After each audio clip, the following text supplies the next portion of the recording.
এটা শুনে কেন জানি মুখে একটা হাসি চলে আসলো। কেন সেটা জানি না, হয়তো এটাই ভালোবাসা। আচ্ছা, শিমলা কি এখনো আমাকে ভালোবাসে? ও কি এখনো আমার জন্য অপেক্ষা করে আছে? ও অপেক্ষা করলেই বা কি, আমি তো আর ওকে ভালোবাসি না। ওকে আমি আমার জীবনে চাই না। আমি মনে মনে নিজে নিজেকে কথাগুলো বলতেছিলাম, তখনই জয় বলে উঠলো, কিরে, কি ভাবতেছিস? ওর কথায় স্বাভাবিক হয়ে আমি বললাম, অনেক সময় হলো তাদের সাথে আছি, এবার বাসায় যেতে হবে। আমাকেও যেতে হবে, না হলে বউ আমাকে খুব মারবে। সবাই একসাথে হেসে দিলাম। এরপর বন্ধুদেরকে বিদায় দিয়ে বাসায় চলে এলাম। আজকে খুব ভালো লাগতেছে পুরনো বন্ধুদেরকে কাছে পেয়ে। অনেক হ্যাপি মনে হচ্ছে আজকে নিজেকে। জানি না নিজের পরিবারকে কাছে পেলে কতটা খুশি হব। বাসায় এসে সোজা নিজের রুমে চলে এলাম। মোবাইলে তাকিয়ে দেখি বিকাল 4টা বাজে। আমি তাড়াতাড়ি শাওয়ার নিয়ে নিলাম। এরপর আর কোনো কিছু চিন্তা না করে বিছানায় গা এলিয়ে দিলাম। ব্যাস, সাথে সাথেই চোখে ঘুম চলে এলো। অপরদিকে সিমলা যখন সকালবেলা গাড়ি নিয়ে অফিসে যাচ্ছিল, তখন সে শ্রাবণ, জয় আর হৃদয়কে একসাথে দেখতে পায়। তখন সিমলার মনে একটা সন্দেহ তৈরি হয়, কারণ আমার সবচেয়ে বেস্ট ফ্রেন্ড ছিল হৃদয় আর জয়া। সিমলা তখন মনে মনে ভাবলো, আমার কি কোথাও ভুল হচ্ছে? এটা শ্রাবণ নয় তো? আমার মন বলতেছে এটা শ্রাবণ। আমার তো কোনো দিন এমনটা মনে হয়নি আজ পর্যন্ত। কিন্তু বিষয়টি তো অন্যরকমও হতে পারে। যেমন এটা যদি শ্রাবণ হয়, তাহলে তো ওর পরিবারের কাছে যেত আগে। তাছাড়াও নামটার সাথেও তো মিল নেই। আগে যেমন আমার সাথে রিলেশনশিপে ছিল, তখন তো অনেক রোগা পাতলা ছিল। আর এই ছেলেকে তো অন্যরকম লাগে। শিমলা কিছুতেই মিলাতে পারতেছে না, তাই সে সিদ্ধান্ত নিল যে সে জয় আর হৃদয়ের সাথে কথা বলবে। এরপর শিমলা সেখান থেকে গাড়ি নিয়ে চলে যায়। দেখতে দেখতে সন্ধে হয়ে যায়। শিমলা অফিস থেকে বেরিয়ে যায়। আজকে সারাদিন শিমলা কোনো কাজেই মন লাগাতে পারে নাই, কারণ সারাদিন সে ইমন নামের ছেলেটার কথা চিন্তা করছে। শিমলা জানে জয় আর হৃদয়কে এখন কোথায় পাওয়া যাবে, তাই সে সোজা গাড়ি নিয়ে হৃদয়ের বাসার সামনে চলে গেল। হৃদয়ের বাসার সামনে একটা টং দোকান আছে, সেখানে বসে হৃদয় আর জয় চা খাচ্ছিল। এটা তাদের ডেলিকার রুটিন বলেই চলে। হৃদয় আর জয় পুলিশের গাড়ি দেখে একটু অবাক হলো, কিন্তু সবচেয়ে বেশি অবাক হলো গাড়ি থেকে নামা মানুষটাকে দেখে, কারণ তারা দেখতে পেল গাড়ি থেকে আর কেউ নয়, শিমলা নামতেছে। শিমলা সোজা জয়ের কাছে চলে গেল। সেখানে গিয়ে একটা হালকা হাসি দিয়ে তাদের সামনে একটা বেঞ্চে বসে পড়লো। এরপর বলল, জয় ভাইয়া এবং হৃদয় ভাইয়া কেমন আছেন? ভালো। ভাইয়া, আপনার হয়তো ভাবতেছেন আমি হঠাৎ করে আপনাদের কাছে কেন এলাম, তাই না? আমি আপনাদের কাছে একটা জিনিস জানতে এসেছি। কি জানতে এসেছিস আমাদের কাছে? আজকে সকালে আপনাদের দুজনকেই একটা ছেলের সাথে দেখেছিলাম। ওই ছেলেটা কে ছিল? আগে তো কোনো দিন এই এলাকায় দেখি নাই। শিমলার মুখে শ্রাবণের কথা শুনে জয় আর হৃদয় দুজনে একটু অবাক হয়, অবাকের সাথে একটু ভয়ও পায়।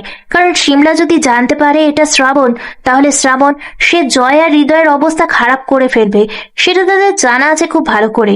কি হলো, কথা বলতেছেন না কেন? এবার জয় কথার উত্তরে বলল, ওটা তো আমাদের একটা পুরনো ফ্যান। নাম কি? বাসা কোথায়? নাম কি বলবে এটা ভেবে পাচ্ছে না জয়, কারণ যদি শ্রাবণের নাম বলে দেয় তাহলে নিশ্চয়ই শিমলা বুঝতে পেরে যাবে এটা শ্রাবণ। তাই জয় অনেক সময় ভেবে একটা নাম বলল। ওর নাম তো নিলয়। মিথ্যা বলতেছেন কেন? মানে? মানেটা খুব সোজা। ওই ছেলের নাম নিলয় না, ওই ছেলেটার নাম ইমন। সে নিজে আমাকে বলেছিল। আর আপনি আমাকে মিথ্যা বললেন কেন? শিমলার মনে একটা আশার আলো জাগলো, কারণ ছেলেটাও হয়তো তাকে মিথ্যে না বলেছে। এরপর শিমলা আবার বলল, ভাই, আমি জানি এটা শ্রাবণ, তাই শুধু শুধু মিথ্যা বলে লাভ নেই। আরে ম্যাম, এক মিনিট, এক মিনিট। আপনি কি পাগল হয়ে গেলেন নাকি? ওই ছেলেটা শ্রাবণ হতে যাবে কেন? আর শ্রাবণ হলে আমাদের থেকে বেশি খুশি আর কেউ হতো না। ম্যাডাম, ওই ছেলেটা আমাদের অনেক পুরনো ফ্যান। নাম ইমন হুসাইন, আর ডাকনাম হচ্ছে নিলয়। ও আগে ঢাকা থাকতো, এখন ঘুরতে আমাদের শহরে এসেছে। আর একটা কথা, আপনি বুঝতেছেন না? এটা যদি শ্রাবণ হতো, তাহলে সে তো প্রথমে ওর পরিবারের কাছে যেত, তাই না? আর সেখানে গেলে তো আপনি দেখতেই পারতেন। শিমলার মুখটা মুহূর্তেই খারাপ হয়ে গেল, কারণ সে ভেবেছিল সে হয়তো ঠিক পথেই এগিয়েছে। কিন্তু না, এটা যদি শ্রাবণ হতো তাহলে নিশ্চয়ই নিজের পরিবারের কাছে আগে যেত। শিমলা মনে মনে এগুলো ভাবলো।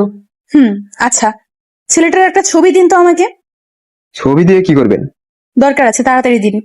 আমাদের কাছে ওর কোনো ছবি নেই। নিজে থেকেই দিবেন নাকি আমি অন্য কোনো ব্যবস্থা করব? আপনাদের একটা কথা বলা হয়নি। আমরা যখন ঘুরতেছিলাম তখন জয় অনেকগুলো সেলফি তুলেছিল।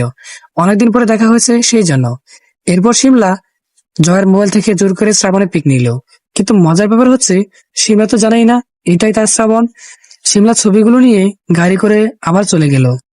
শিমলা চলে যাওয়ার পর জয় আর হৃদয় আলোচনা করতে লাগলো। বাইরে ভাই, এই মেয়ে কি সাংঘাতিক! এই মেয়ে শ্রাবণে খোঁজ পেলো কিভাবে? এটা তুই ঠিক বলেছিস। আর তাছাড়া পুলিশ কি সাধে হয়েছে নাকি?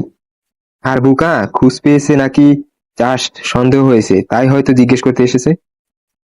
বুঝলাম, কিন্তু একটা জিনিস বুঝলাম না। তুই আবার কি বুঝিসনি? আচ্ছা ভাই, এই সিমলা এখনো বিয়ে করে নাই কেন? বয়স তো কম হয়নি, তাছাড়াও ঠিকঠাক জবও তো করে।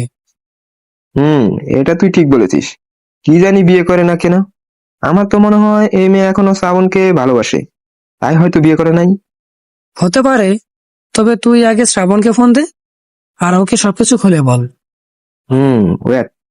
অপরদিকে আমি শান্তিতে ঘুমিয়েছিলাম, হঠাৎ তখনই আমার ফোনটা বেজে উঠলো। আমার ঘুম দূর হয়ে গেল। আমি ঘুম চোখে মোবাইলের স্ক্রিনে তাকিয়ে দেখি জয় ফোন দিয়েছে। জয় বল, ফোন দিয়েছিস কেন? তুই কোথায় এখন তাই বল। কোথায় আবার? বাসায়। বাসায় ঘুমিয়ে আছি কেন? তুই ওই অসময়ে ঘুমিয়ে আছিস? এদিকে অনেক বড় কাণ্ড হয়ে গেছে। কি হয়েছে? এরপর জয় আমাকে সবকিছু খুলে বলল। আমি শুনে একটু অবাক হলাম। সিমলা আমার খোঁজ পেলো কিভাবে? আর ওকে তো আমি এখনো দেখি নাই। সিমলাকে দেখাতে পারবি? দেখাতে পারবো না কেন? চলে আয়, দেখিয়ে দিচ্ছি। এখন আসবো? চলে আয়, সমস্যা নেই, সবে মাত্র রাত 8টা বাজে। আচ্ছা, তোরা কোথায় আছিস এখন? আমাদের বাসার সামনে একটা দোকানে বসে আছি, তুই চলে আয়। আচ্ছা, আমি একটু পরে আসতেছি। এরপর ফোন কেটে দিলাম। আমি বিছানা থেকে উঠে ফ্রেশ হয়ে নিলাম। এরপর আমি বাসার বাইরে বেরিয়ে একটা রিক্সা নিয়ে জয়দের বাসার উদ্দেশ্যে যেতে লাগলাম। প্রায় 10 মিনিট পরে পৌঁছে গেলাম হারামি দুটোর কাছে। ওই তাড়াতাড়ি চল। কোথায় সিমলা? অনেক দিন দেখি না, একটু দেখে আসি। আরে বন্ধু, ব্যস্ত হলে চলে, এসেছিস এক কাপ চা বিড়ি সিগারেট খেয়ে নে, তারপরে না হয় যাওয়া যাবে। এত ব্যস্ত হলে চলে? এটা তুই ঠিক বলেছিস, তাহলে একটা সিগারেট দে, অনেক সময় খাওয়া হয়নি। বাহ, ঢাকা গিয়ে দেখি অনেক উন্নতি হয়েছে। এরপর জয় পকেট থেকে একটা সিগারেট বের করে আমাকে দিল। আমি সিগারেটটা মুখে দিয়ে আগুন নিয়ে বললাম, আরে বন্ধু, সময় মানুষকে সব শিখিয়ে দেয়। আমার কেউ ছিল না, তাই হয়তো এটা বেছে নিয়েছিলাম। আরে হৃদয়ের কথা বাদ দে তো, তুই তো জানিসই চিরকাল ধরে ধার্মিক। আমিও জয়ের সাথে তাল মিলিয়ে হেসে দিলাম। এইটা দেখে হৃদয় বলল, তোদেরকে দেখি ভালো কথা বলেও তোরা আমাকে নিয়ে মজা নিস। আচ্ছা জয়, একটা কথা বলবি? বল। এই ভিতর ডিমকে ভাবি কি দেখে বিয়ে করলো? হারামি তো না খায় সিগারেট, না খায় গাঁজা। আজকালকার মেয়েরা তো আবার এইসব ছেলেদের ছাড়া কাউকে বিয়ে করে না। তুই এইটা একদম ঠিক বলেছিস। আমিও মাঝে মাঝে ভাবি। এটা বলেই আমি আর ভয় অট্টহাসিতে হেসে উঠলাম। আর হৃদয় আমাদের দুজনের দিকে রাগী দৃষ্টিতে তাকিয়ে আছে। কিছুক্ষণ পরে হৃদয় বলল, এই জন্যই তো তোর বিয়ে হয় না। মামা, এটা তুই একদম ঠিক বলেছিস। আমার কেউ চয়েস করে না, তবু আমি রিল্যাক্স। সবাই কিছু সময় হেসে নিলাম। এরপর আমরা তিনজন জয়ের বাইকে উঠলাম। বাইক স্টার্ট দিয়ে জয় চালাতে লাগলো। আর আমার মোবাইলে জরুরি একটা কল আসার কারণে আমি ফোনের দিকে মনোযোগ দিয়ে কথা বলতে লাগলাম। আমি ফোনে কথা বলতেছি, তখনই জয় গাড়ি ব্রেক করলো। হৃদয় পিছ থেকে নেমে গেল। বুঝলাম সিমলার বাসার সামনে চলে এসেছি। আমিও কথা বলতে বলতে গাড়ি থেকে নেমে গেলাম। প্রায় 5 মিনিট পরে কথা শেষ হলো। এরপর আমি জয়কে বললাম, কই, আমরা কি চলে এসেছি? তোর তো ফোনের কথা বলা শেষ হচ্ছে না। সামনে দেখ, এই বাসার 3 তলায় সিমলা থাকে। জয়ের কথায় আমি সামনে তাকালাম। সামনে তাকিয়ে একটু অবাক হলাম, কারণ বাসাটা একটু চেনা চেনা লাগতেছে। আর তার চেয়ে বড় কথা, বাসাটা দেখে বুকের ভিতরে ধুকধুক আওয়াজ যেন একটু বেড়ে যাচ্ছে। এমন আগে কোনোদিনই হয়নি। আমার মনে হচ্ছে সামনে আমার জন্য বড় কিছু অপেক্ষা করতেছে। তাই আমি জয়কে উদ্দেশ্য করে বললাম, এটা কার বাসা ভাই? চেনা চেনা লাগতেছে। যাক, কিছুটা চিনতে পেরেছিস। আমি তো ভেবেছিলাম চিনতেই পারবি না। আরে কথা না পেঁচিয়ে বলতো, এটা কার বাসা? এরপর জয় যে কথাটা বলল সেটা শোনার জন্য আমি মোটেও প্রস্তুত ছিলাম না। আমি চিনতে এত বড় ভুল করলাম। এটা তোদের বাসা, চিনতে পারতেছিস না? জয়ের কথা শুনে আমি একটু পিছিয়ে গেলাম। এরপর ভালো করে বাড়িটা দেখতে লাগলাম। আগে ছিল একটা ছোটখাটো একতলা বিল্ডিং, আর এখন তো দেখতেছি 3 তলা হয়ে গেছে। এছাড়াও বাড়ির চারিপাশের পরিবেশটাও অনেক সুন্দর, যে কেউ দেখলেই পছন্দ করবে। এরপর আমি চারিপাশে তাকিয়ে দেখতে লাগলাম। এটাই আমার বাসা। অনেকদিন আসা হয় না, তাই চিনতে ভুল করেছি। তাছাড়াও এখানে আসার সময় আমি ফোনে ব্যস্ত ছিলাম, তাই খেয়াল করতে পারি নাই কোন রাস্তায় যাচ্ছিলাম। কিন্তু একটা বিষয় আমি বুঝতে পারতেছি না, আমি তো যেতে চেয়েছিলাম সিমলার বাসায়। তাহলে এই হারামিগুলো আমাকে এখানে নিয়ে এলো কেন? আমার খুব রাগ হলো, তাই আমি জয় আর হৃদয়ের দিকে তাকালাম। কি মামা, একেবারে চমকে দিলাম না? আমাকে তোরা এখানে নিয়ে এলি কেন? কেন, তুই তো বললি যে সিমলার সাথে দেখা করবি, তাই তো এখানে নিয়ে এলাম। সিমলাকে শুধু এক নজর দেখবো, দেখা করব না। আর তোরা তো আমাকে সিমলার বাসার দিকে নিয়ে যাবি, তাহলে আমাকে এখানে আনলি কেন? আরে ভাই, সিমলা তো এখানেই থাকে, তাই তো তোকে এখানে নিয়ে এলাম। আমি হৃদয়ের কথা শুনে খুব অবাক হলাম। মানে? মানে হচ্ছে সিমলা তোদের বাসায় ভাড়া থাকে অনেক আগ থেকে। What the fuchka? ভাই এগুলোর মানে কি? সেটা আমরা কি করে বলবো বল? আমরা যেটুকু জানি শুধু সেটুকুই বললাম, বাকিটুকু তুই খুঁজে বের কর। ভাই তোরা আমাকে এটা কি শোনালি? আমার মাথায় তো কিছুই আসতেছে না। অবশেষে কিনা এক্স গার্লফ্রেন্ড আমার বাসায় ভাড়া থাকে? আজব। চুপ, তুই চুপ কর।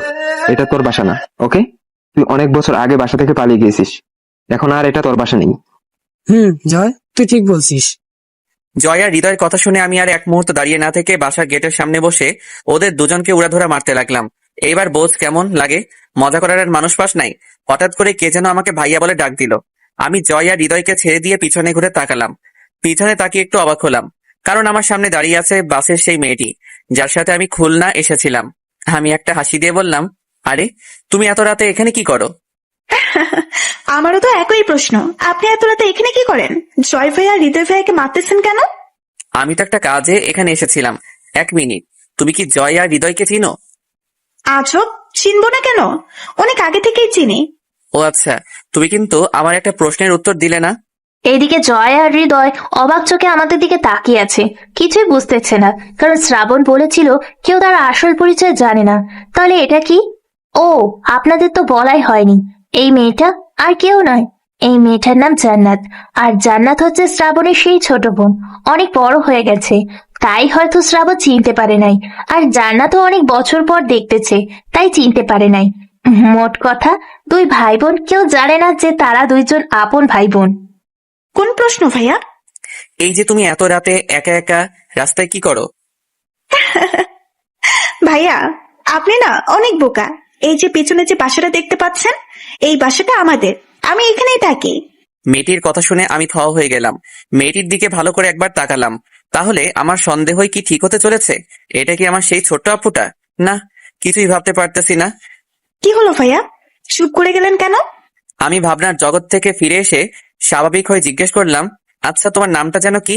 সে কখন থেকে জিজ্ঞেস করব করব করে করা হয়নি। জান্নাতুল নাইমা, সবাই জান্নাত বলেই ডাকে, আপনি চাইলে জান্নাত বলে ডাকতে পারেন। আমি অবাকের চরম সীমানায় পৌঁছে গেলাম।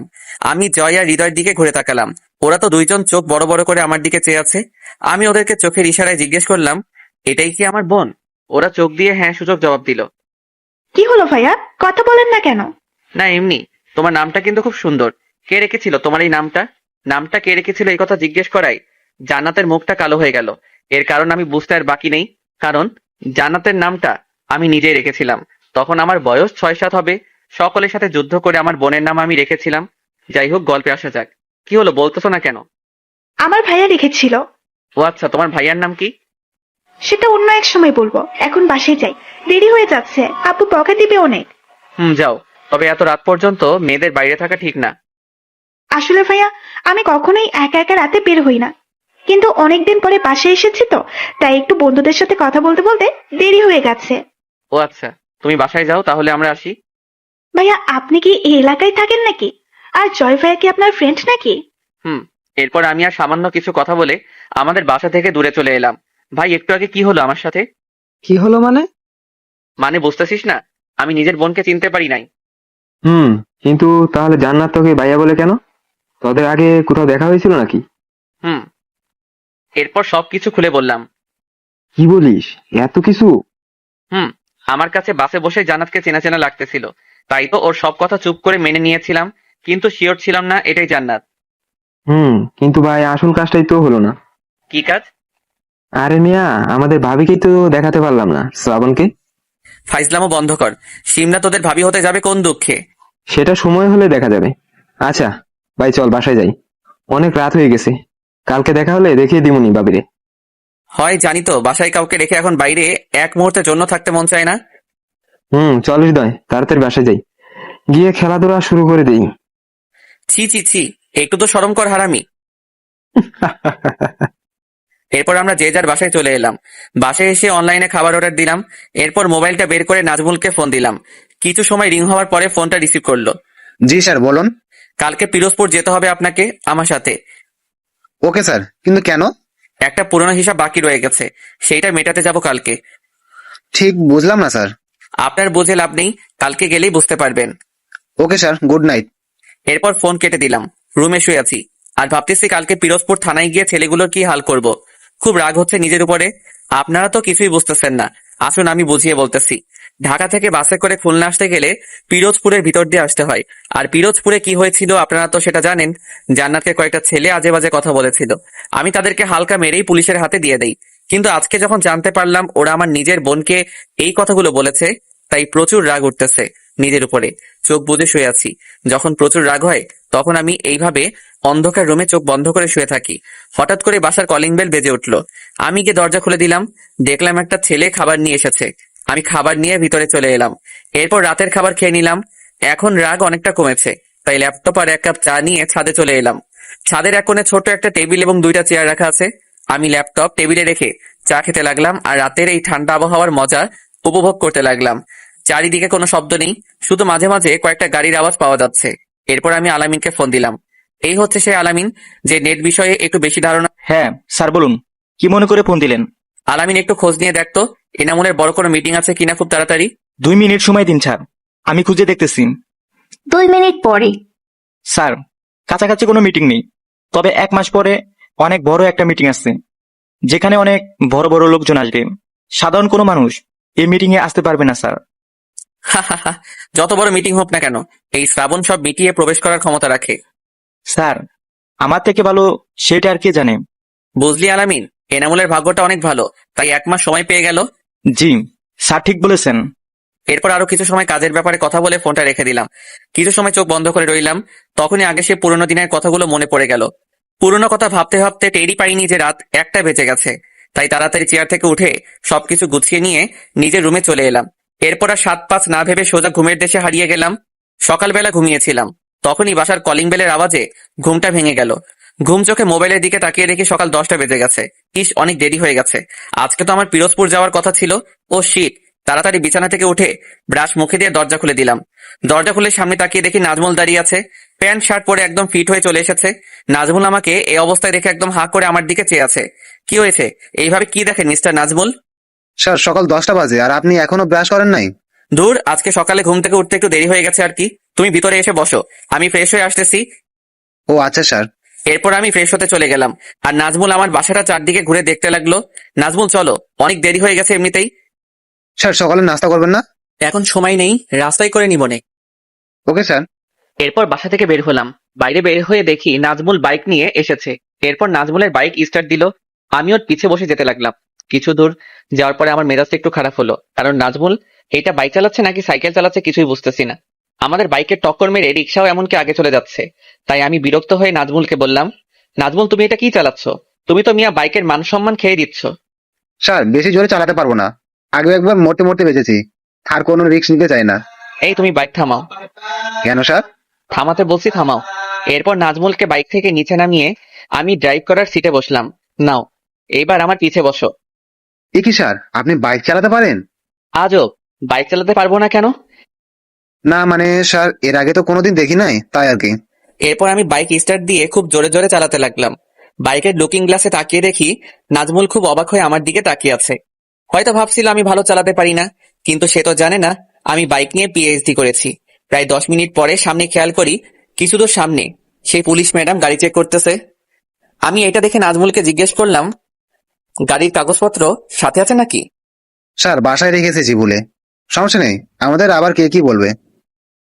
মনে মনে 2টা গালি দিলাম। এরপর বাইকের স্পিড বাড়িয়ে পুলিশ ম্যাডামের সামনে দিয়ে চলে গেলাম। পিছে তাকিয়ে দেখি পুলিশ ম্যাম গাড়ি থামানোর জন্য ইশারা করতেছে, কিন্তু কে শোনে কার কথা? কারণ আমি জানি এখানে গাড়ি থামালে আরেক বিপদে পড়া লাগবে। তাই আর কোনো রিস্ক নিলাম না। প্রায় 2 ঘন্টা পরে পিরোজপুর থানায় পৌঁছে গেলাম। সেখানে গিয়ে প্রথমে আমি বড় অফিসারের কাছে গেলাম। কে আপনি? আর কি চাই? কোনো সমস্যা হয়েছে? আমি কিছু না বলে পকেট থেকে একটা কার্ড বের করে দিলাম। সাথে সাথেই পুলিশ অফিসারটি দাঁড়িয়ে গেল আর বলল, স্যার, আপনি এখানে কোনো সমস্যা হয়েছে? সমস্যা একটা আছে। জি স্যার, বলুন। 2 দিন আগে আমি কয়েকটি ছেলেকে আপনাদের হাতে তুলে দিয়েছিলাম। তারা কোথায়? লকআপে আছে স্যার। সেই লকআপের চাবি আর একটা মোটা লাঠি নিয়ে আমার সাথে আসুন। যেই কথা সেই কাজ। লকআপের সামনে গিয়ে দেখি ছেলেপেলেগুলো বসে বসে তাস খেলতেছে। ব্যাস, মেজাজটা বিগড়ে গেল। লকআপের তালা খুলে ভিতরে গিয়ে কাউকে কিছু না বলে সবগুলোকে শরীরের সবটুকু বল দিয়ে মারতে লাগলাম। আর ছেলেগুলো ও মাগো বলে চিৎকার দিতে লাগলো। প্রায় 5 মিনিট হয়ে গেছে, এখনো সবগুলোকে পিটিয়ে যাচ্ছি। নাজমুল অবস্থা খারাপ বুঝে আমাকে লকআপের বাইরে নিয়ে আসে। আমাকে 1 বোতল পানি দেওয়া হলো। আমি পানি খেয়ে একটু শান্ত হলাম। স্যার, একটা মেয়ের জন্য আপনি এতগুলো ছেলেকে এইভাবে পিটালেন?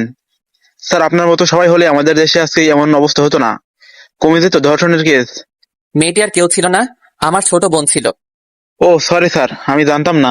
এরপর আর কিছু সময় থানায় বসে থেকে পরে বাসার দিকে রওনা দিলাম। এর মাঝে নাজমুল কোনো কথা বলে নাই, ও শুধু চোখ বড় বড় করে তাকিয়ে আমার সব কর্মকাণ্ড দেখেছে। স্যার, আপনি হঠাৎ এদের পেলেন কোথায়? আর হঠাৎ এমন মারলেনই কেন? ওরা আমার বোনকে বাজে কথা বলছিল, মানে ইফটিজিং করছিল। ও, এই ব্যাপার। স্যার, আপনি একদম ঠিক করেছেন। এরপর একটা রেস্টুরেন্টে ঢুকে কিছু খেয়ে নিলাম। পিরোজপুর থেকে বাসায় আসতে প্রায় 3 ঘন্টা লেগে যায়। নাজমুল আমাকে বাসার সামনে নামিয়ে দিয়ে চলে যায়। আমি আর কোনো কিছু না ভেবে বাসায় ঢুকে যাই। তখন দুপুর 2টা বাজে। আমি শাওয়ার নিয়ে ফ্রেশ হয়ে দুপুরের জন্য কিছু একটা রান্না করে খেয়ে নিলাম। আজকে একটু পরিশ্রম করা হয়েছে, তাই চোখে ঘুম চলে এলো। আমি আর কিছু না ভেবে ঘুমিয়ে গেলাম। ঘুমের মধ্যে হঠাৎ টের পেলাম আমার গায়ে বৃষ্টি পড়তেছে। আমি তো আমার রুমে ঘুমিয়ে আছি, তাহলে বৃষ্টির পানি আসবে কোথা থেকে? কিন্তু আমি স্পষ্ট টের পাচ্ছি আমার শরীরের কিছু অংশ ভিজে আছে। তাই আর চোখ বন্ধ করে না রেখে চোখ মেলে তাকালাম। চোখ খুলেই আমি অবাক হয়ে যাই। আমার সামনে পুলিশ ম্যাম হাতে একটা মগ নিয়ে দাঁড়িয়ে আছে, আর তার পিছনে 2 জন পুলিশ। আমি প্রথমে ভেবেছিলাম এটা স্বপ্ন, কিন্তু পরে দেখি আমার শরীর সত্যিই পানি। তাই বিছানা থেকে লাফ দিয়ে উঠে পড়লাম। আর এখানে কি হচ্ছে বোঝার চেষ্টা করতেছি, কারণ আমার সম্পূর্ণ মনে আছে আমি যখন ঘুমাতে এসেছিলাম তখন বাসার মেইন দরজা লক করে এসেছিলাম। তাহলে পুলিশ ভিতরে এলো কেন, আর আমাকেই বা ঘুম থেকে তুললো কেন? এইরকম হাজারো প্রশ্ন নিজের মনে ঘুরপাক খাচ্ছিল।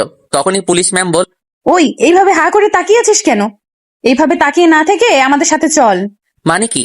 আপনারা আমার বাসার ভিতরে ঢুকলেন কিভাবে? সেই সব আমরা তোকে বলতে পারবো না, তুই এখন আমার সাথে চল। এক্সকিউজ মি ম্যাম, ভদ্রভাবে কথা বলুন। আপনি আমাকে তুই করে বলতেছেন কেন? আমি অপরাধীদের সাথে সবসময় এইভাবেই কথা বলি, বেশি কথা না বলে চল। ওয়েট ওয়েট, অপরাধী? কে অপরাধী? আমি কি অপরাধ করেছি জানতে পারি? হাবিলদার, আপনি ওনাকে নিয়ে বাইরে আসুন, আমি গাড়ির কাছে যাচ্ছি। আমি অবাক হয়ে তার যাওয়া দেখতে লাগলাম। ভাইরে ভাই, এটা কি কোনো পুলিশ নাকি অন্য কিছু? আমার কি অপরাধ কিছুই বলতেছে না, আজব। এরপর 2 জন পুলিশ আমাকে ধরে নিয়ে গাড়িতে বসিয়ে দিল। আমি পুলিশের গাড়িতে বসে আছি, মেজাজটা পুরো বিগড়ে আছে। কোনো কথা বলতেছি না, ইচ্ছে করতেছে এখানে সবগুলোকে মেরে পালিয়ে যাই, কিন্তু এটা সম্পূর্ণ অপরাধ, তাই চুপ করে বসে আছি। মাথা ঠান্ডা করে ম্যামকে জিজ্ঞেস করলাম, ম্যাম, আমার অপরাধটা কি? কি করেছি আমি যার জন্য আমাকে এইভাবে আপনারা তুলে নিয়ে যাচ্ছেন? শিমলা কিছু না বলে আমার সামনে 3টা বন্দুক রাখলো, যার মধ্যে একটা পিস্তল আর বাকি 2টা অটো বন্দুক। আমি এগুলো দেখে অবাক না হয়ে পারলাম না, কারণ এগুলো তো আমি আমার রুমের ড্রয়ারে রেখেছিলাম। তাহলে এগুলো এখানে আসলো কিভাবে? কি মিস্টার রিমন, অবাক হচ্ছেন? এগুলো আমার কাছে কিভাবে এলো? আমি কিছু বলতেছি না, চুপ করে ম্যামের দিকে চেয়ে আছি। আমি জানি আপনি এখন কিছু বলবেন না। আচ্ছা শুনুন, আমিই বলি এগুলো আমি পেলাম কি করে। এরপর শিমলা বলতে শুরু করলো, আজকে সকালে আমি রাস্তায় গাড়ি চেক করতেছিলাম, কারণ আমার কাছে খবর ছিল যে এই রাস্তা দিয়ে ড্রাগের ট্রাক যাবে। তাই আমি ওখানে সব গাড়ি চেক করতেছিলাম। মনে পড়ে আজকে সকালে ওই রাস্তা দিয়ে আপনি খুব জোরে বাইক চালিয়ে গিয়েছিলেন। আমি আপনাকে থামতে বলেছিলাম, কিন্তু আপনি তো আমার কথা শুনলেনই না, চলে গেলেন। এটা নিশ্চয়ই জানেন যে পুলিশের কথা অমান্য করা একটা অপরাধ। তাই আমি একটু আগে আপনার বাসায় এসেছিলাম আপনাকে গ্রেফতার করতে, কিন্তু আপনার বাসায় এসে কলিং বেল বারবার বাজানোর পরও কেউ দরজা খোলে না। তাই আমি বাধ্য হয়ে দরজার লক ভেঙে ফেলি এবং আপনাকে খুঁজতে খুঁজতে আপনার রুমে চলে যাই। সেখানে গিয়ে দেখি আপনি ঘুমিয়ে আছেন। আমি একটু অবাক হলাম, কারণ এত ঘুম কোথা থেকে আসে আপনার। যাই হোক, আমি আপনার রুমটা একটু ভালো করে দেখতেছিলাম, তখনই আমার চোখ যায় এইগুলোর দিকে। ড্রয়ার খোলা ছিল। আপনি খুব বড় একটা ভুল করে ফেলেছেন এই শিমলার সাথে টক্কর নিয়ে। শিমলা এই কথাগুলো বলে জোরে একটা হাসি দিল। আমি তো পুরাই অবাক, কি কাজে এলাম আর কিসের মধ্যে ফেসে গেলাম? কাউকে না বলে তার বাসা তল্লাশি করা তো অপরাধ, সেটা আপনি জানেন না? এখন এসব না বলে বরং ভাবুন কিভাবে আমার হাত থেকে মুক্তি পাবেন। আমি কিছু না বলে পকেট থেকে একটা সিগারেট বের করে মুখে দিলাম। এরপর দেশলাই দিয়ে আগুন জ্বালিয়ে সিগারেটে একটা টান দিয়ে বললাম, লকআপ থেকে বের হতে আমার মাত্র 2 মিনিট লাগবে, শুধু 2 মিনিট। আমার এমন কাণ্ড আর কথা শুনে শিমলা তো পুরাই অবাক হয়ে গেল। শিমলা কেমন যেন একটা ঘোরের মধ্যে চলে যাচ্ছে। তার বুকে ধুকপুকানি যেন ক্রমশ বেড়েই চলেছে। কেন এরকম হচ্ছে সেটা সে জানে না। শিমলা কোনো মতেই যেন তার চোখের সামনে ছেলেটার চোখের দিকে তাকাতে পারছে না। ইচ্ছে করতেছে ছেলেটার মুখের সিগারেটটা ফেলে দিয়ে তাকে 2টা থাপ্পড় মারতে, যেই ভাবা সেই কাজ। ঠাস করে একটা বসিয়ে দিল আমার মুখে। এক থাপ্পড় খেয়ে আমার সব হিরোগিরি বেরিয়ে গেল। কি জোর মেয়েটার হাতে, তবে থাপ্পড়টায় কেমন যেন আলাদা একটা মজা আছে। কি কোমল মেয়েটার হাত।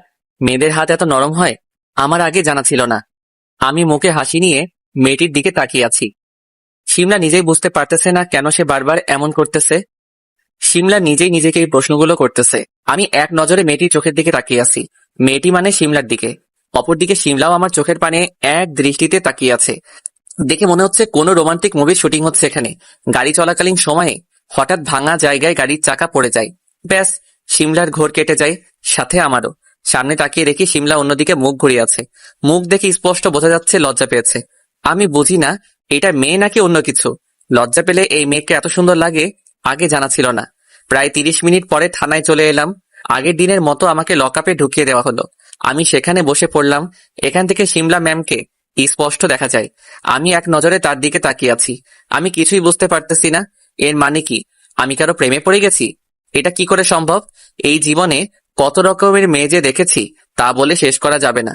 কই আজ পর্যন্ত তো কারো উপরে ক্রাশ খেলাম না। তাহলে আজকে কেন এই মেয়ের উপর থেকে চোখ ফেরাতে পারতেছি না? অবশেষে আমি আবার প্রেমে পড়ে গেলাম। আমার যে করেই হোক এই মেয়েকে চাই। আর কতদিন এইভাবে সিঙ্গেল থাকবো? এইবার ভাবতেছি বিয়েটা করেই ফেলবো। শিমলার দিকে তাকিয়ে এগুলো ভাবতেছিলাম। তখনই খেয়াল করলাম শিমলাও আমার দিকে তাকিয়ে আছে। হঠাৎ করে শিমলা আমার কাছে এসেই আমাকে বলল, ওই, তোর সমস্যা কি বলবি আমাকে? তুই সে তখন থেকে আমার দিকে তাকিয়ে আছিস কেন? আপনাকে দেখি। আমাকে দেখিস কেন? আগে কখনো মেয়ে দেখিস নাই নাকি? মেয়ে দেখেছি, কিন্তু পরি দেখি নাই, তাই তো আপনাকে দেখি। ফ্লার্ট করিস আমার সাথে? তুই জানিস আমি তোর কি হাল করতে পারি? এই সুন্দর মুখে এমন রাগ মানায় না। আপনি সবসময় হাসি খুশি থাকতে পারেন না নাকি?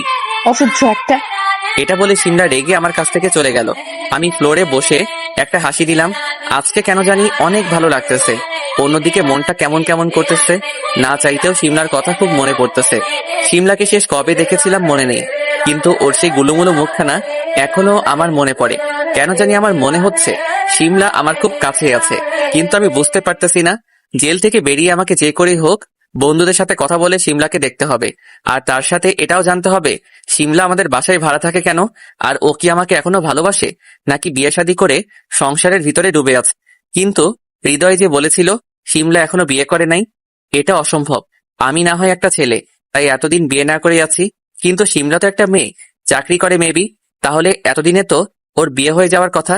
তাছাড়াও আমার বন্ধুরা যে হারামি, ওরা আমার সাথে মজাও করতে পারে।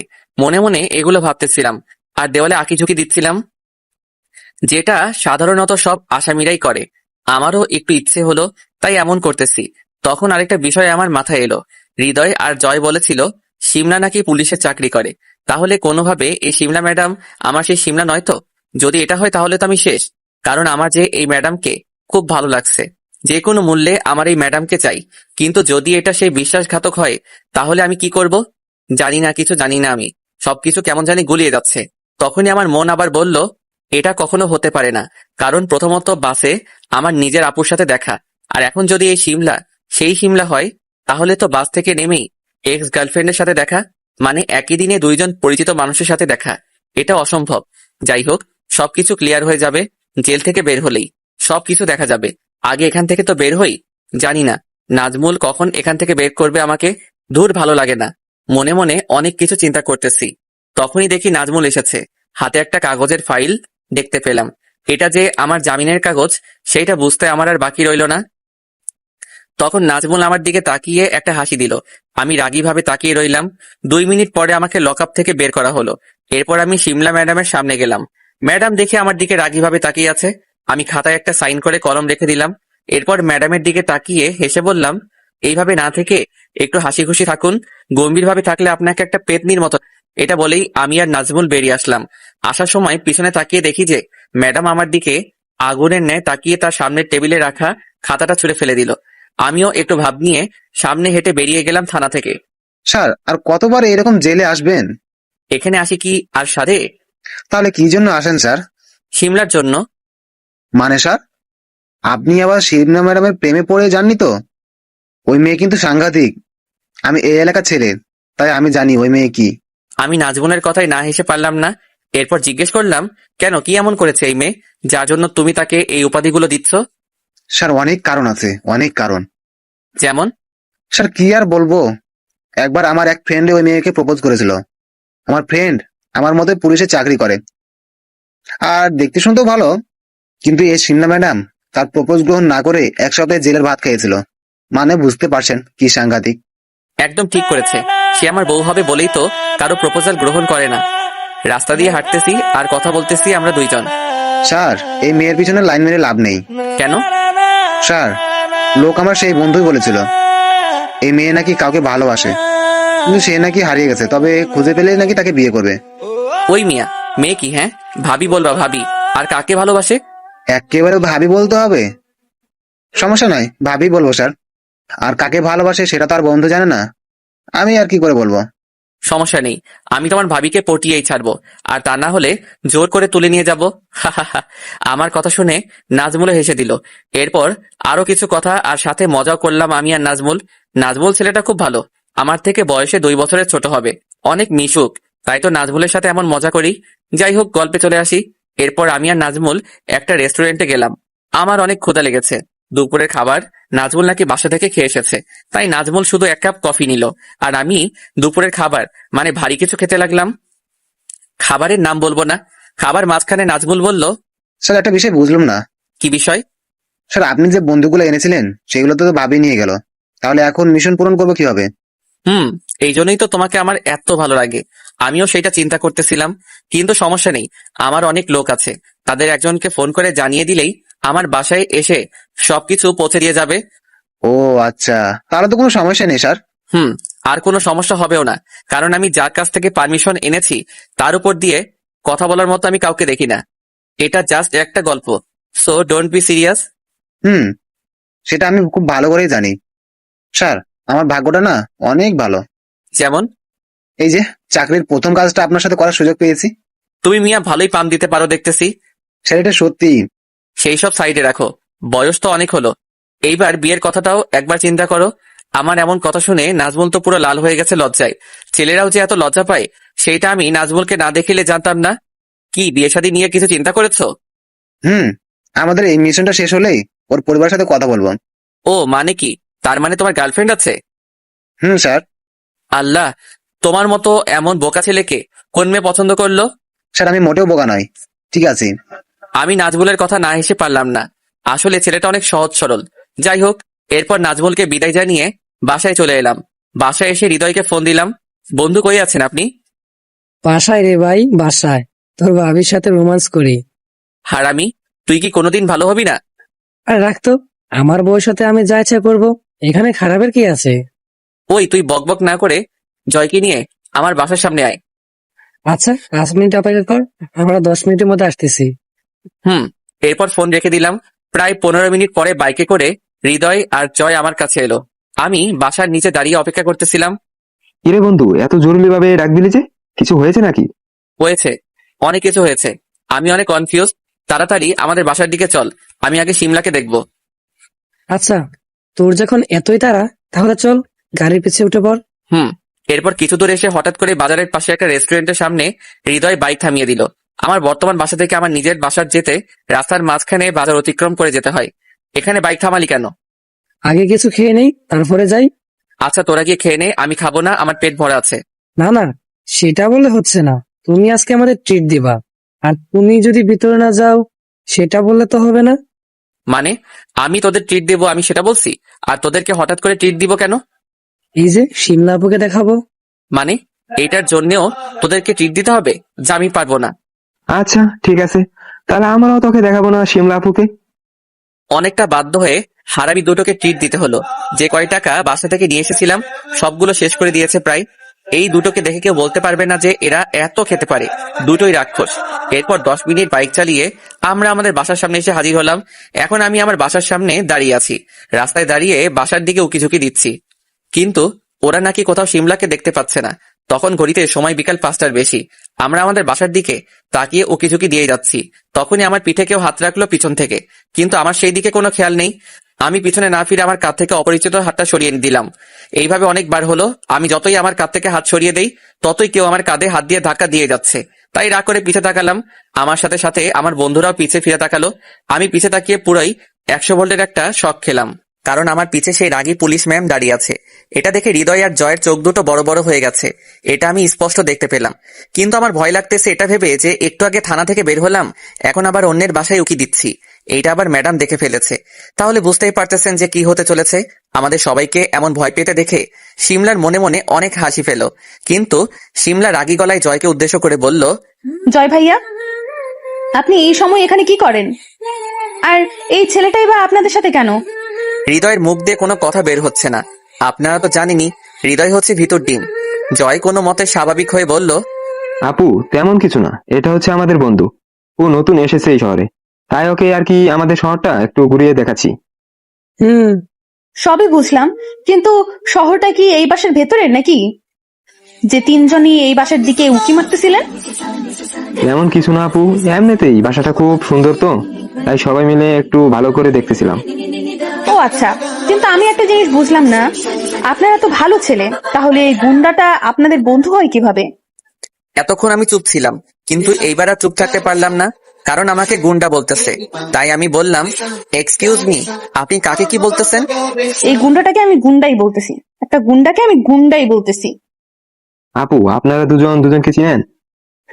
একে তো আমি খুব ভালো করেই চিনি, দুইবার অ্যারেস্ট করেছি, একে কি করে ভুলে যাই? হৃদয় আর রাফি এই কথা শুনে দুজন দুজনের দিকে চোখ বড় বড় করে তাকালো। এরপর জয় আমাকে বলল, ভাই চল, এখানে তো আর থাকার কোনো দরকার নেই। ওই তুই দাঁড়া, আমি আগে কথা বলে নেই। দেখ ভাই, আর ঝামেলা করিস না, আমি তোকে সবকিছু বলতেছি একটু পরে। তুই চল আমার সাথে। হ্যাঁ ভাই, চল প্লিজ। এরপর সবার কথা মতো আমি বাইকে উঠলাম। জয় বাইক স্টার্ট দিয়ে চালাতে লাগলো। এদিকে শিমলা নিজেই নিজেকে মনে মনে বলতে লাগলো, আল্লাহ, আমি বুঝি না এই ছেলেটার মধ্যে কি এমন আছে যে বারবার শুধুই আমাকে কাছে টানে। ওর ওই চোখ দুটো যেন আমাকে প্রতিনিয়ত কাছে টানে। আমি কি তাহলে একটা গুন্ডার প্রেমে পড়ে গেলাম? না, এটা হতে পারে না। আমি শুধু শ্রাবণকে ভালোবাসি, সারা জীবন ওকেই ভালোবেসে যাব। ওকে খুঁজে না পেলে দরকার হয় জীবনে আর বিয়েই করব না। আর এই গুন্ডাকে তো সাইডে রেখেই দিলাম। এরপর শিমলা বাসার ভিতরে ঢুকে যায়। এদিকে জয় বাইক নিয়ে একটা বড় গাছের নিচে দাঁড় করালো। আমি গাড়ি থেকে নেমেই বলতে লাগলাম, এই তোরা আমাকে এখানে নিয়ে এলি কেন? ধুর, তোদের জন্য আজকেও শিমলাকে দেখতে পারলাম না। ভাই এইবার তো চুপ কর, বাইকে বসে তো আমাদের পাগল করে দিচ্ছিস শিমলা শিমলা করে। ভাই, তোদের জন্য আজকেও শিমলাকে দেখতে পারলাম না। আবার একই প্রশ্ন করলাম, তুই শিমলাকে দেখেছিস সেটা অনেক আগে। মানে? মানে একদম পরিষ্কার, তুই যেদিন প্রথম খুলনা এসেছিলি সেদিন বাস থেকে নেমেই তুই শিমলাকে দেখতে পেয়েছিলি। এবার আমার মনে হচ্ছে আমার সন্দেহই ঠিক হতে চলেছে। তাই আমি আর চুপ করে না থেকে বললাম, কোন ভাবে? এই শিমলা ম্যাডাম তো আমার সেই শিমলা নয়। এই শিমলাই তোর এক্স গার্লফ্রেন্ড। জয়ের এই কথার পরে সবাই 5 মিনিট নীরবতা পালন করলাম। কারো মুখে কোনো কথা নেই, আমরা তিনজনই চুপ করে আছি। সবার নীরবতা ভঙ্গ করে আমি বললাম, চল বাসায় যাই, সন্ধ্যা হয়ে গেছে। তুই এত স্বাভাবিক কি করে? তুই বুঝতেছিস না, শিমলা অকারণে সেদিন শ্রাবণকে ছেড়ে দিয়েছিল। সেই দিনই শ্রাবণ শিমলাকে ভুলে গিয়েছে। তো এখানে নতুন করে শিমলাকে দেখে স্বাভাবিক থাকবে না তো কি করবে? না মানে আমাকে তো শ্রাবণ ফোন করে বলেছিল যে ও নাকি ওই পুলিশ ম্যামকে নতুন করে ভালোবেসে ফেলেছে, যে কোনো বললেই নাকি ওর তাকে চাই। আরে তখন তো না জেনে বলেছিল, এখন জেনে গেছে, তো সবকিছু এখানে শেষ। এতক্ষণ ওদের দুজনের কথা শুনতেছিলাম, এবার আমি বলা শুরু করলাম, কোনো কিছু শেষ না, আমার শিমলাকেই চাই। মানে কি? তাহলে তোকে যে ধোঁকা দিয়েছিল এই মেয়ে? সেই সব পরে দেখা যাবে। আমার যে কোনো মূল্যে শিমলাকে চাই। ও তো অন্য কাউকে ভালোবাসে, তাহলে আমি যদি ওকে জোর করে বিয়ে করি? আরে ভাই, এটা তো ভাবি নাই। আবার বোকার মতো কথা বলিস না, পরে এই মেয়ে শ্রাবণের গলায় আবার ঝুলে পড়বে। ভাই, একটা সত্যি কথা বলবো? কি কথা বল। আমি না সত্যি আবার শিমলার প্রেমে পড়ে গেছি। ওটা যে আমার প্রথম ভালোবাসা ছিল, কি করে ভুলে যাই বল? আর যদি ওকে আমি মন থেকে ভালো নাই বাসতাম, তাহলে নতুন করে ওর প্রেমে পড়তাম কেন? শোন ভাই, ভালোবাসা একবারই হয়, তাই তো আমি নতুন করে আবার ওর প্রেমে পড়লাম। আবার এই কথা শুনে দুজনেই চুপ করে আছে। কিছুক্ষণ পরে জয় বলল, এর মানে তুই শিমলার দেওয়া সব দুঃখ কষ্ট ভুলে গিয়েছিস? মনে পড়ে সেই দিনগুলোর কথা, যেদিন তুই পাগলের মতো শিমলার পিছু ঘুরে বেরিয়েছিলি, কিন্তু কোনো পাত্তাই পাসনি ওর কাছ থেকে, বরং পেয়েছিলি শুধু দুঃখ কষ্ট আর অপমান। তুই সবকিছু ভুলে গেলেও আমি কিছু বলি নাই। দোস্ত, তোর ধারণা সম্পূর্ণই ভুল। আমার সবকিছু মনে আছে, একদম কাটায় কাটায় সব হিসাব মেটাতেই আমি আবার ফিরে এসেছি। মানে তুই কি করতে চলছিস, সব খুলে বল। এরপর হৃদয় আর জয়কে আমার একটা প্ল্যানের কথা বললাম। মানে সিমলার সাথে কি কি করতে চলেছি আমি আপনাদেরকে আমার প্ল্যান সম্পর্কে কিছু বলবো না, কারণ আপনারা সবকিছু সিমলাকে বলে দিবেন, আর পরে দেখা যাবে সিমলা আমাকে এই ঘোল খাইয়ে ছেড়ে দিবে। ভাই রে ভাই, তুই তো একটা জিনিস মাইরি। ভাই ঠিক বলছিস। না হলে এমন সাংঘাতিক বুদ্ধি কার মাথায় আসবে বল? হুম, একদম ঠিক বলেছিস, শালা আজ তো একটা শয়তান। অনেক হয়েছে, এবার বাসায় যাই, রাত হয়ে গেছে। বাসায় গিয়ে আবার রান্না করতে হবে। তাড়াতাড়ি বিয়ে করে ফেল, এরপর দেখবি আর নিজেকে রান্না করে খেতে হবে না, ভাবি রান্না করে দিবে। সেটার প্ল্যানই তো করতেছি। পুরো এক ঢিলে দুই পাখি মারা যাবে। হুম। এরপর জয় আমাকে ওর বাইকে করে আমার বাসার সামনে নামিয়ে দিয়ে চলে গেল। আমি আর কোথাও না তাকিয়ে সোজা বাসায় ঢুকে গেলাম। এইভাবে আজকের দিনটা কেটে গেল। রোজকার মতো রাতেই নিজে খাবার রান্না করে খেয়ে নিলাম। এরপর রাত 11টার দিকে ছাদে চলে গেলাম একা একা। নির্দিষ্ট স্থানে বসে ব্যস্ত শহরটাকে দেখতে লাগলাম। দিনের বেলায় এই শহরটা যতটা ব্যস্ত থাকে, রাতের বেলা ঠিক ততটাই নীরব হয়ে যায়। হঠাৎ করে আমার সেই অতীতের কথা মনে পড়ে গেল। আসলে সকলে ঠিকই বলে যে একা একা থাকলে অতীতের কথা মনে পড়বেই। যাই হোক, আপনাদেরকে আর অন্ধকারে রাখবো না, অতীতের শেষ অংশটা বলেই দেই। অতীত সেই দিন রাতে যখন চুপি চুপি ট্রাকে উঠে লুকিয়ে পড়েছিলাম, সেইটা ড্রাইভার বুঝতে পারে নাই। রাতে অনেক ক্লান্ত থাকাতে ট্রাকের ভিতরেই ঘুমিয়ে পড়ি। যখন আমার ঘুম ভেঙে যায়, আমি চোখ মেলে তাকিয়ে দেখি আমি ট্রাকের ভিতরেই শুয়ে আছি। চারদিক থেকে অনেক আওয়াজ আসতেছে। আমি ট্রাক থেকে এক লাফ দিয়ে নিচে নেমে গেলাম। ট্রাক থেকে নেমে অনেকটা ভয় পেয়ে যাই, কারণ তখন আমি অনেকটাই ছোট ছিলাম। চারিদিকে অনেক মানুষের আনাগোনা, আর চারিদিকে শুধু বিল্ডিং আর বিল্ডিং। কি করব, কোথায় যাব কিছু জানি না। রাস্তা দিয়ে হাঁটতেছি আর চারিদিকে শুধু তাকিয়ে তাকিয়ে দেখতেছি। এটা যে ঢাকা শহর সেটা আমি বেশ ভালো করে বুঝে গেছি। এই প্রথমবারের মতো আমি ঢাকা শহরে এলাম। আমার অবাক হওয়া যেন শেষই হচ্ছে না। আমি আগে জানতাম না যে আমাদের দেশে এত প্রকারের মানুষ আছে। অনেক রিক্সা নিয়ে ছোটাছুটি করতেছে, অনেকে আবার অফিসে যেতে ব্যস্ত, কেউ কেউ আবার রাস্তার পাশে মানে ফুটপাতে বিভিন্ন ধরনের দোকানপাট নিয়ে বসে আছে। সবাই সবার জীবন নিয়ে ব্যস্ত। এখানে তাদের সামনে দিয়ে আমি একটা ছেলে যে হেঁটে যাচ্ছি, এতে তাদের কোনো ভ্রুক্ষেপই নেই। হঠাৎ একটা জিনিস দেখে আমার বুকটা কেঁপে উঠলো। আমার ভয় হতে লাগলো ভবিষ্যতে কি আমারও এদের মতো অবস্থা হতে চলেছে। কারণ আমার পাশ দিয়ে একটা ছেলে আর একটা মেয়ে নোংরা জামা কাপড় পরে হেঁটে গেল। তাদের হাতে একটা করে স্টিলের থালা, যেটা অনেক পুরনো। আমার আর বুঝতে বাকি রইল না যে এরা ভিক্ষা করে খায়। আমার খুব ভয় হতে লাগলো। কি করে খাবো আমি? আমার বয়সও তো কম, কে দেবে আমাকে কাজ? মনে এমন হাজারো প্রশ্ন নিয়ে আমি হাঁটতে হাঁটতে একটা স্কুলের সামনে চলে এলাম। স্কুলটা দেখতে অনেক বড়। এত বড় স্কুল এর আগে আমি কখনো দেখি নাই। আমার খুব ইচ্ছে ছিল একটা বড় স্কুলে পড়ার আর ভালো একটা রেজাল্ট করার, কিন্তু সেটার হলো কই। এখন আমি স্কুলেই পড়তে পারি কিনা সেটারই নিশ্চয়তা নেই। একটা দীর্ঘশ্বাস ফেলে আবার হাঁটা শুরু করলাম। একটা দোকানের ডিজিটাল ঘড়িতে বাইরে থেকে দেখতে পাই যে সকাল 11টা বেজে গেছে। এদিকে আমার পেটে যে সেই রাত থেকে কিছু পড়ে নাই, প্রচুর ক্ষুধা পাচ্ছে। কিন্তু কি খাবো? এখানে যদি কাউকে গিয়ে বলি যে ভাই একটু খাবার পাওয়া যাবে, তাহলে নিশ্চয়ই থাপ্পড় ছাড়া আর কিছু পাওয়া যাবে না। তবুও খাবার খোঁজ করতে লাগলাম। অনেককে বললামও, কিন্তু কোনো লাভ হলো না। এই শহরের মতো সবাই ব্যস্ত, কেউ কাউকে নিয়ে ভাবে না। এরপর বাধ্য হয়ে একটা টিউবওয়েল থেকে অনেকটা পানি খেয়ে নিলাম।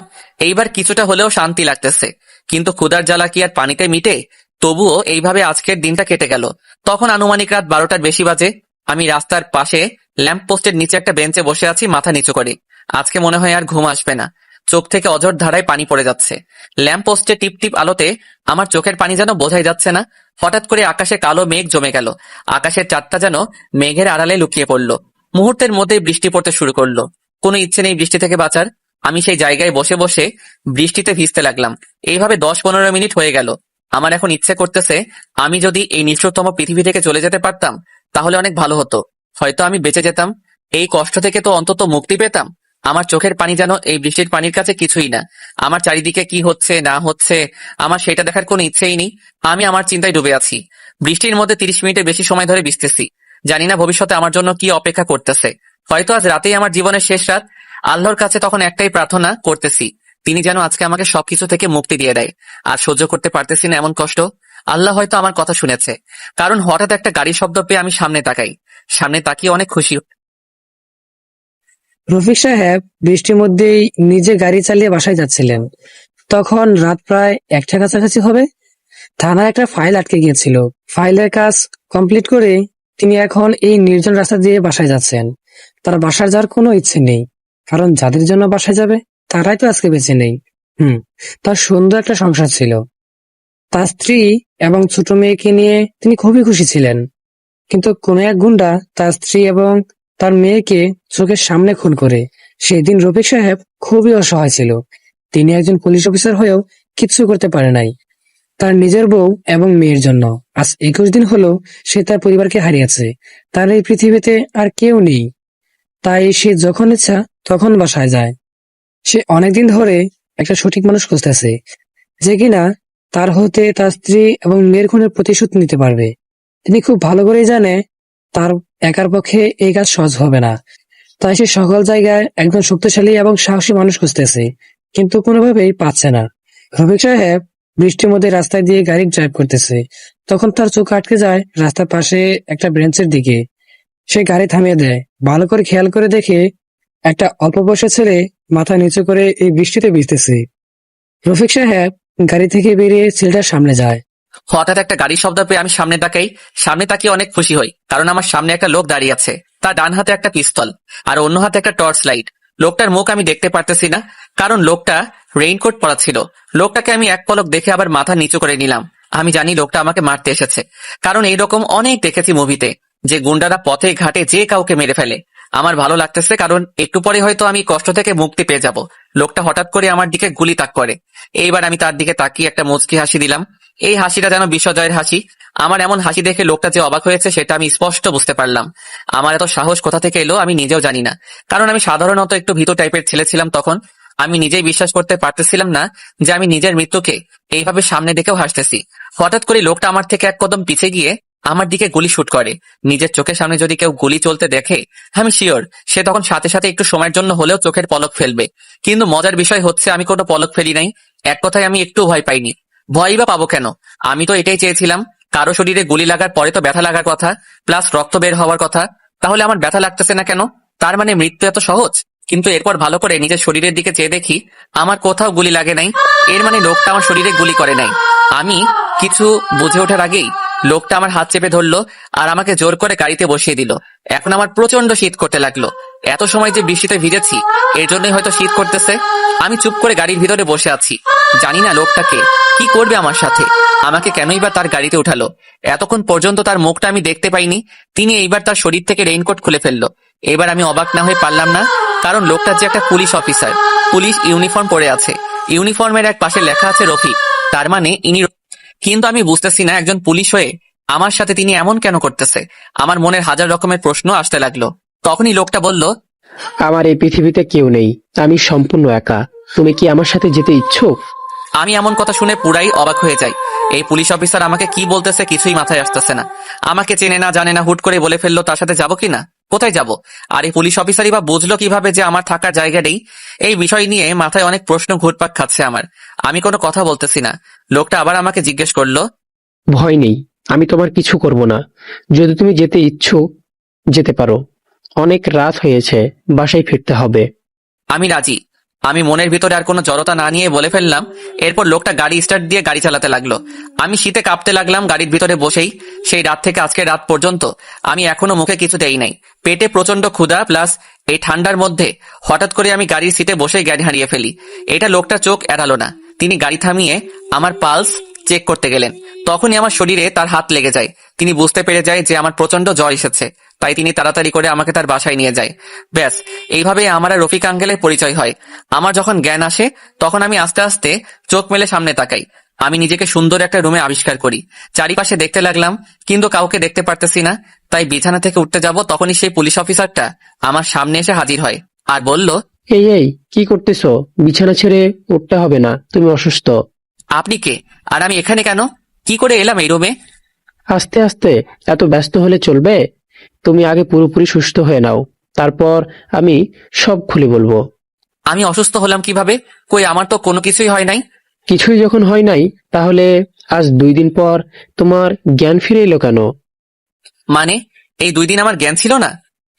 ডাক্তার বলেছে তুমি অনেক সময় না খেয়ে থাকার জন্য এমনটা হয়েছে। আমি কিছু বললাম না, চুপ করে তার দিকে তাকিয়ে রইলাম।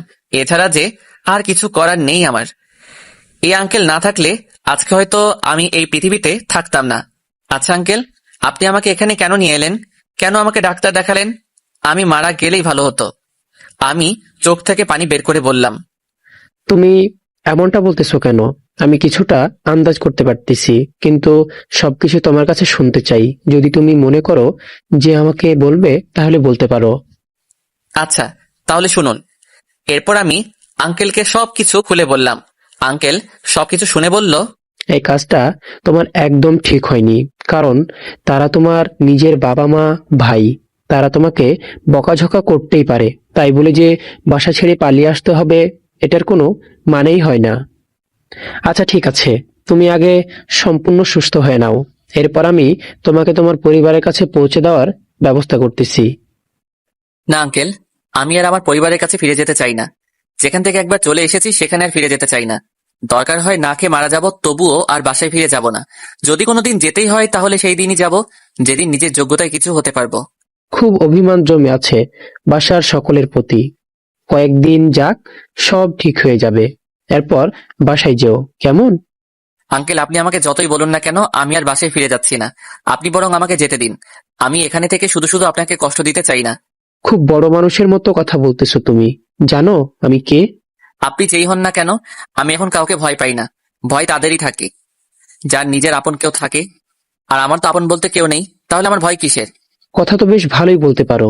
তুমি কি জানো আমার একটা অতীত আছে? কি অতীত? এরপর আঙ্কেল আমাকে তার পরিবারের সাথে হওয়া সব ঘটনা বলল। কিভাবে তার স্ত্রী আর মেয়েকে হত্যা করা হয়েছিল, আর তিনি কিভাবে সবকিছু অসহায় হয়ে দেখেছিল। শুধু প্রমাণের অভাবে আজকে সেই খুনি সকলের সামনে দিয়ে বুক ফুলিয়ে হেঁটে চলে বেড়ায়। আঙ্কেল, একটা কথা বলবো? কি কথা বলো? আমি আপনার জায়গায় হলে পুলিশের চাকরি ছেড়ে দিতাম। এরপর সকলের সামনে ওই লোকটাকে কুপিয়ে কুপিয়ে হত্যা করতাম। এরপর যা হওয়ার তা পরে দেখে নিতাম। আমি ঠিক তোমার মতো একজনকে খুঁজতেছিলাম, অবশেষে আমি ঠিক মানুষটাকে পেয়ে গেলাম। মানে? মানে হচ্ছে, তোমার আর আমার কোথাও যাওয়া হচ্ছে না। তুমি জানো আমি একা একা থাকি, আর আমার একা থাকতে মোটেও ভালো লাগে না। আর তোমারও তো কেউ নেই, তাই আমি চাই আজ থেকে তুমি আমার সাথে থাকবে। আমি কিছু সময় চুপ করে রইলাম, কারণ আমি ঢাকা শহর একদিনে চিনে ফেলেছি। আর আমার তো জানা নেই যে আমি কোথায় থাকবো, কি করব। তাই এটাই বেস্ট অপশন হবে আমার জন্য, যে আঙ্কেলের কাছ থেকে যাই। কি ভাবতেছো এত? আমি রাজি আঙ্কেল। আলহামদুলিল্লাহ, শুনে খুশি হলাম। তবে একটা জিনিস মাথায় রেখো, তোমাকে ভালো করে পড়ালেখা করতে হবে, কিন্তু তোমাকে যে আমার থেকে বড় পুলিশ অফিসার হতে হবে। তোমার আন্টি আর বোনের খুনের প্রতিশোধ নিতে হবে। আঙ্কেল, আমি আমার সবটুকু দিয়ে চেষ্টা করব। কিন্তু আঙ্কেল, আপনি বুঝলেন কিভাবে আমি বাসা ছেড়ে পালিয়ে এসেছি? তুমি হয়তো ভুলে যাচ্ছ আমি একজন পুলিশ অফিসার। আর তাছাড়া রাত 1টার সময় একটা ছেলে একা একা বৃষ্টিতে অকারণে ভিজবে না। তাই আমার একটু সন্দেহ হয়। আর তোমার কাছে গিয়ে দেখি তোমার চোখ লাল হয়ে আছে, তাই কিছুটা হলেও আন্দাজ করতে পেরেছিলাম। আচ্ছা আঙ্কেল, আপনি আমাকে তখন গুলি করলেন কেন? যেটা আপনি ইচ্ছে করে আমার পাশ দিয়ে চালিয়েছেন। আচ্ছা বলো তো, আমি তোমাকে কি জন্য এতক্ষণ এতগুলো প্রশ্ন করলাম? কারণটা হচ্ছে, আমি চাই না যে তুমি অর্ধেক পথে আমাকে একা ফেলে চলে যাও। তাই শিওর হয়ে নিলাম তুমি তোমার পরিবারের কাছে ফিরে যেতে চাও কিনা। আর গুলি করেছিলাম তোমার সাহস দেখার জন্য, সেটা তুমি অনেক আগেই পাশ করে গেছো। আগে জানতাম পুলিশ খুব চালাক হয়, কিন্তু বিশ্বাস করেন, আপনাকে না দেখলে আমি সেটা বুঝতামই না। এরপরে দুজনেই একসাথে হেসে দেই। এরপর থেকে শুরু হয় আমার নতুন জীবন। আমার সুস্থ হতে 2 দিন সময় লাগে। আঙ্কেল খুব ভালো মনের মানুষ, এই 2 দিনেই আমি বুঝে গেছি। এরপর আঙ্কেল আমাকে সেই স্কুলটাতে ভর্তি করে দেয়। ব্যাস, আমার স্বপ্নটাও পূরণ হয়। আঙ্কেল যেহেতু পুলিশ ছিলেন, তাই কাগজ ছাড়া ভর্তি হতে আমার তেমন কোনো সমস্যা হয়নি। এইভাবে দেখতে দেখতে আমার এসএসসি এবং ইন্টারমিডিয়েট কমপ্লিট করে ফেলি।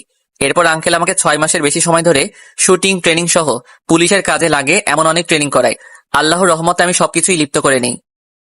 এইভাবে আমি একদিন নিজের যোগ্যতার চাকরিতে জয়েন করি। এরপর কি হয়েছে সেইটা তো আপনারা জানেন, কিভাবে আঙ্কেল মারা যায়, আর এরপরে আমি খুলনা চলে আসি। বর্তমানে মোবাইলের দিকে তাকিয়ে দেখি রাত 2:45, মুখে একটা হাসি চলে এলো। এত রাত হয়ে গেল অথচ টেরই পেলাম না। আমার আম্মু কাছে থাকলে হয়তো কখনোই তার ছেলেকে এইভাবে জেগে থাকতে দিত না। আজ কয়েকদিন ধরে আম্মুর কথা খুব মনে পড়তেছে।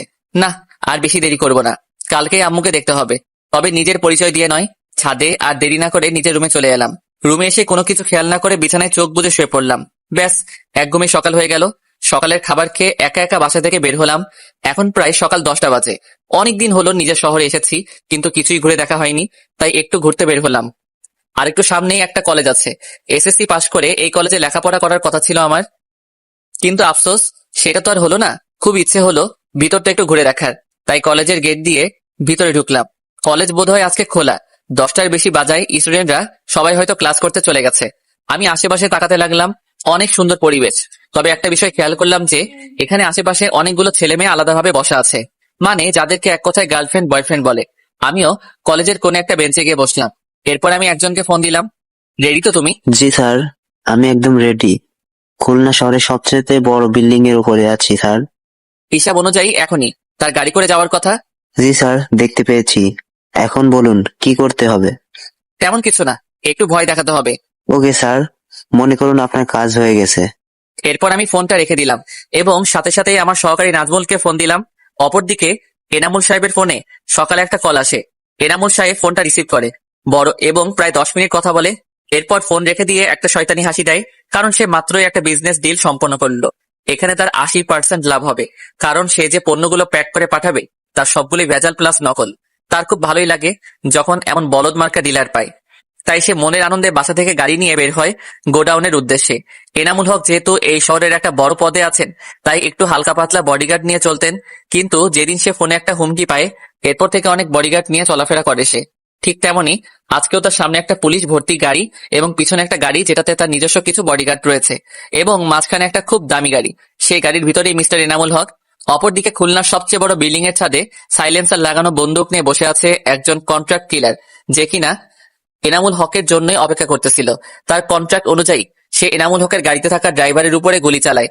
বন্দুকের গুলিটা সোজা গিয়ে ড্রাইভারের মাথায় লেগে গুলি বেরিয়ে যায়।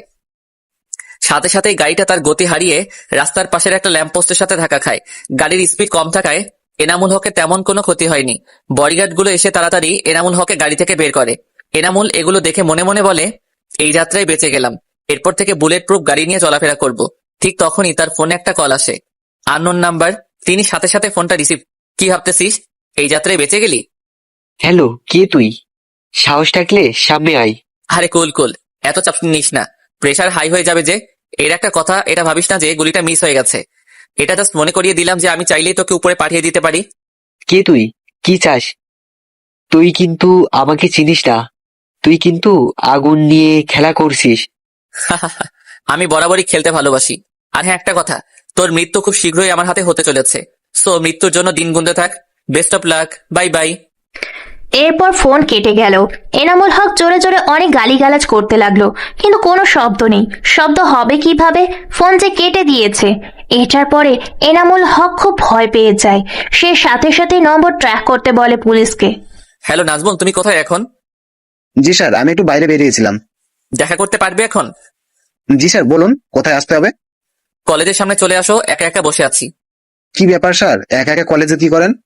ভাবি খুঁজতেছেন নাকি? সেই রকমই কিছু একটা। তুমি এত কথা না বলে তাড়াতাড়ি চলে আসো। Okay sir. এরপর আমি আশেপাশে তাকিয়ে দেখতে লাগলাম। অনেক ছেলে মেয়ে আমার দিকে তাকিয়ে দেখতেছে। আগে হয়তো কখনো দেখে নাই তাই, কিন্তু বেশি বিরক্তিকর ব্যাপারটা হচ্ছে যখন মেয়ে একভাবে আমার দিকে তাকিয়ে থাকে। এটা সবচেয়ে বিরক্তিকর। বুঝি না এরা কি আগে কখনো ছেলে দেখে নাই নাকি? আজব ব্যাপার। তখনই আমার খেয়াল যায় যে কলেজের গেট দিয়ে জান্নাত কলেজের ভিতরে আসতেছে। আমি ভাবলাম জান্নাত হঠাৎ করে এই কলেজে, ব্যাপারটা ঠিক বুঝলাম না। তখনই আমার খেয়াল যায় আশেপাশের কিছু বাজে ছেলের দিকে। কিছুক্ষণ আগে তারা এখানে এসেছে, এসেই অনেক মেয়েদেরকে আজে বাজে কথা বলতেছে, কিন্তু তাদেরকে কেউ কিছু বলতেছে না। জান্নাত কেউ উল্টাপাল্টা কথা বলে, কিন্তু আজব ব্যাপার, জান্নাত তো ওদেরকে কিছু বলে না। মেজাজটা খুব খারাপ হয়ে যায়। জান্নাত আমাকে বসা দেখতে পেয়ে আমার দিকে এগিয়ে আসে। আরে ভাইয়া, আপনি এখানে এখানে একা একা বসে কি করেন? তেমন কিছু না, এমনিতেই বসে আছি। আমি তো ভাবলাম যে হয়তো ভাবি এই কলেজে পড়ে, তাই দেখা করতে এসেছেন। সবসময় মজা ভালো লাগে না। আর আমাকে বলো তো, তুমি এখানে কি করো? আপনাকে বলছিলাম না যে আমার একটা বড় ভাই আছে, সে এই কলেজের লেকচার। বাসায় একটা কাজ আছে, তাই ভাইয়াকে নিতে এলাম। ও। এরপর আমি মুখ গোমরা করে বসে রইলাম। এর মাঝে জান্নাত আমার পাশে বসে পড়েছে। ভাইয়া, আপনার মন কি খারাপ? না। তাহলে এভাবে মুখ কালো করে বসে আছেন কেন? আমি কিছু বলতে যাব, তখনই পিছন থেকে জান্নাত বলে কেউ ডাক দিল। পিছে তাকিয়ে দেখে একটা ছেলে, বয়সী, আমার থেকে বড় হবে, দেখে চেনা চেনা লাগতেছে, অনেকটা আমার বড় ভাইয়ের মতো। হয়তো এটাই আমার ভাই। তখনই জান্নাত বলল, আরে ভাইয়া, তুমি এসেছো? তাড়াতাড়ি বাসায় চলো, কাজ আছে। আর তোর পাশে এইটা কে? আগে তো কোনোদিন দেখি নাই এখানে। ও ভাইয়া, আমার তো মনেই ছিল না। এটা হচ্ছে সেই ভাইয়া যে আমাকে বাসে বসে হেল্প করেছিল। ও আচ্ছা, চিনতে পেরেছি। আচ্ছা, তোমার নামটা যেন কি? ইমন। শুধু ইমন? আমি পার্সোনাল কিছু বলতে পছন্দ করি না। ও আচ্ছা, সরি। সেদিনের জন্য ধন্যবাদ। আমার একমাত্র বোনটাকে বাঁচানোর জন্য। আচ্ছা, আপনার সামনে আপনার বোনকে যদি কেউ বাজে কথা বলে তাহলে আপনি কি করবেন? তাহলে আমি তাকে মেরে ফেলবো। তাহলে ওই যে ওইদিকে যে ছেলেগুলো দাঁড়িয়ে আছে তাদের গিয়ে কিছু বলুন। তারা তো আপনার বোন সহ সবাইকে ডিস্টার্ব করছে। ওই ছেলেগুলো মেবি আপনার স্টুডেন্ট হবে। এরপর ভাইয়া রাগী লোক নিয়ে ছেলেগুলোর দিকে তাকালো, কিন্তু ছেলেগুলোকে দেখেই মুখটা কালো করে ফেললো আর বলল, এদের তুমি চিনো? এরা কাদের লোক জানো?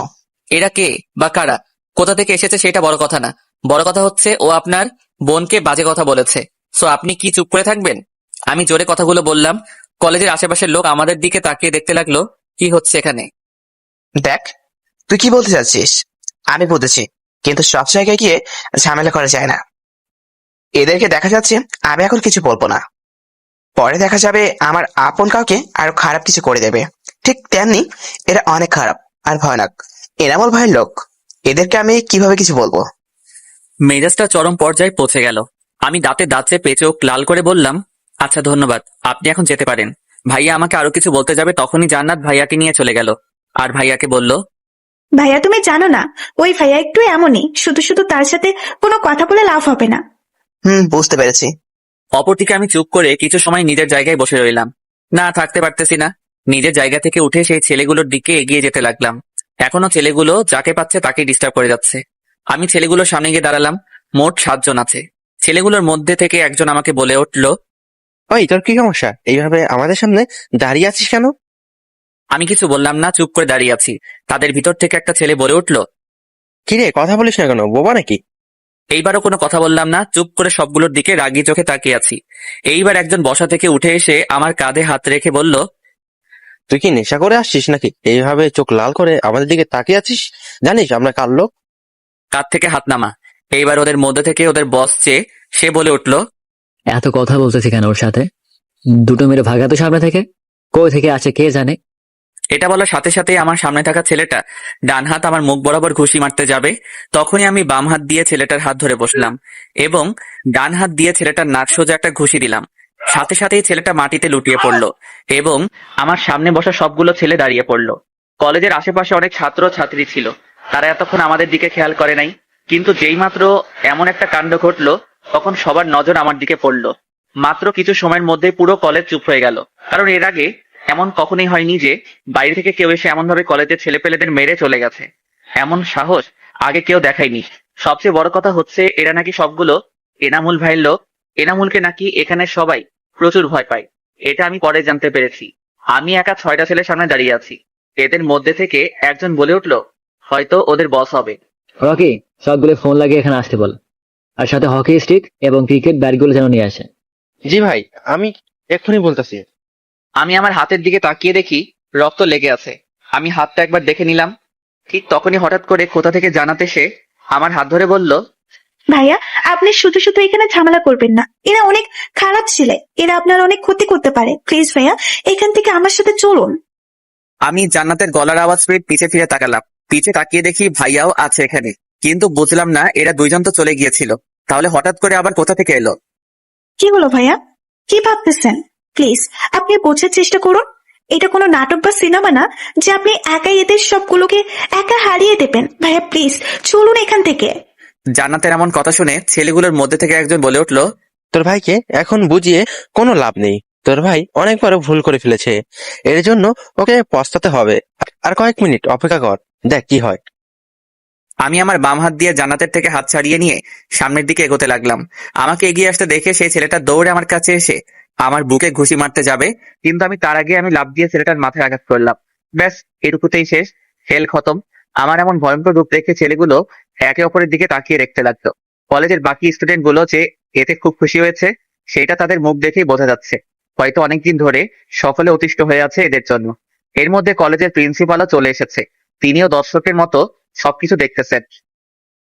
আর কারো ইচ্ছে থাকলে সামনে আয়, না হলে আমাকে সামনে আসতে হবে। কিরে, তোরা হা করে দেখছিস কি? মার্শালারে। এই কথা শুনে বাকি 4 জন একসাথে আমার দিকে দৌড়ে আসতে লাগলো। আমি আমার ডান পাশে একটা